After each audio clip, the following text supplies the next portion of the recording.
Time to talk music. From Ariana Grande dropping hints of new music, Justin Bieber unfollowing Scooter Braun. There is a lot going on in music as we settle into 2025.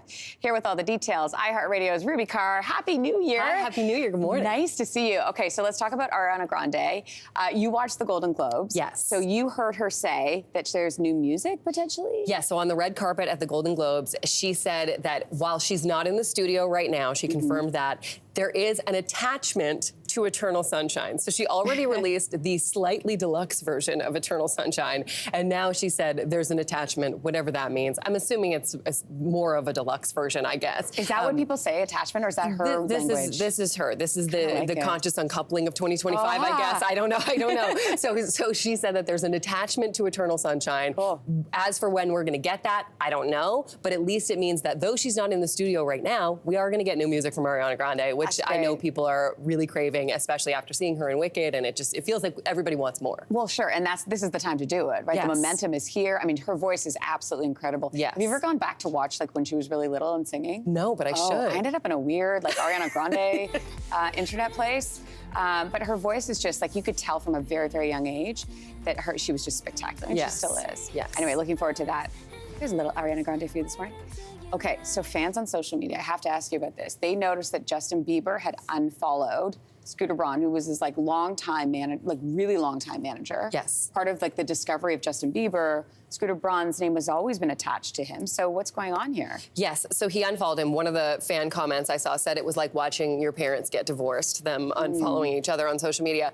My question about the whole thing was, how do people notice this so quickly? Like, who's got the alert set up to see when Justin Bieber unfollows Scooter Braun? But he did unfollow him. Now, this was all a kind of a big drama last year where there were rumors that they were having a rift, and then there were actually rumors that Justin Bieber wanted to sort out the issues with Scooter Braun, but then some big names left Scooter Braun, Ariana Grande being one, Demi Lovato, and then what ended up happening was Justin didn't necessarily leave him, but Scooter retired from management last summer. So he's not managing anyone anymore, but this was after a lot of people had left him. So in terms of what really happened, we're not 100% sure, but we do know, obviously, they never worked it out, because why is he out of nowhere 2025 clean slate unfollowing him on Instagram? And then since then, Scooter Braun actually deactivated his Instagram altogether. Whoa. Yeah, so he's not on Instagram anymore. I wondered if it was a move of like, that way when people go and search him on Instagram, they'll be like, oh, well, did Justin Bieber unfollow him, or is he just not on Instagram anymore? Because it makes you ask that question. Oh my gosh, the drama. I know. But apparently fans had noticed that Justin did unfollow Scooter Braun, then he deactivated his Instagram. So I guess that drama kind of continues, or maybe this means it's over. I'm not sure. Who knows? We'll have to tune in to 2025. Yes. Speaking of drama, new year, but old drama when it comes to Drake. What's going on? Well, I thought Drake was going to kick off the year fresh start. Now, what ended up happening was a producer uploaded a freestyle from Drake referring to a lot of the Kendrick Lamar stuff on YouTube. Then he took it down. But then Drake, again. That's the move. You like put an attachment up and then you detach it. Yeah, and then you detach, just to see what the interest is from the public. So he put it up, he took it down. But then Drake's reps did confirm that this was a real freestyle. It was something that he did. So obviously it's been reposted now by other people that saved it the first time. But he referred to the Kendrick Lamar drama. He talked about the fact that it's not just business, it's personal, which could reference some of his friends buying tickets to Kendrick Lamar shows. And then Kendrick had alleged that Drake has a drinking problem, so he referred to that too. And he said, I don't have a problem, I have a subtle addiction. There were a few lines in there that were referring to the whole Kendrick Lamar thing.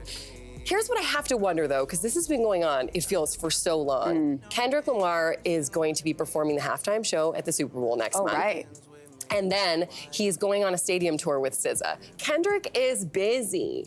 I can't imagine that this is going to take up too much of 2025, right? No, well, who knows? I mean, we're just at the beginning. These are like the initial days. But I think the move at this point might be to just ignore it. Maybe. Because then it's like, oh, did you drop a freestyle? I didn't even notice. I'm going to do the Super Bowl and then I'm going on tour with SZA. Bye. Oh my gosh, I feel like everything is way more calculated than right? Like there's a whole team happening here. Quickly, I want to ask you about this lost album by Neil Young. Yes, so Oceanside Countryside, it is a lost album from 1977. Wow. That was actually the name of the 4th CD on Archives Volume 3, but it's apparently not the same thing. He said that he's releasing that, and it's the original recordings from these songs from Oceanside Countryside. So we're getting new music from Neil Young. It's going to be on vinyl, a clear vinyl, which is cool, and it's coming out on February 14th. Woo! So happy Valentine's Day. Oh, I love that. I'm a huge fan of Neil Young, one of my first concerts I ever went to. Well, there. Big fan. Now everyone knows what to get you for Valentine's Day this year. That's right. Drew, iHeartRadio's Ruby Carr, great to see you as always. Thanks so much. Happy New Year. Happy New Year. If you liked that video, make sure to subscribe to the Your Morning YouTube feed, where you can find all kinds of new content posted every weekday morning.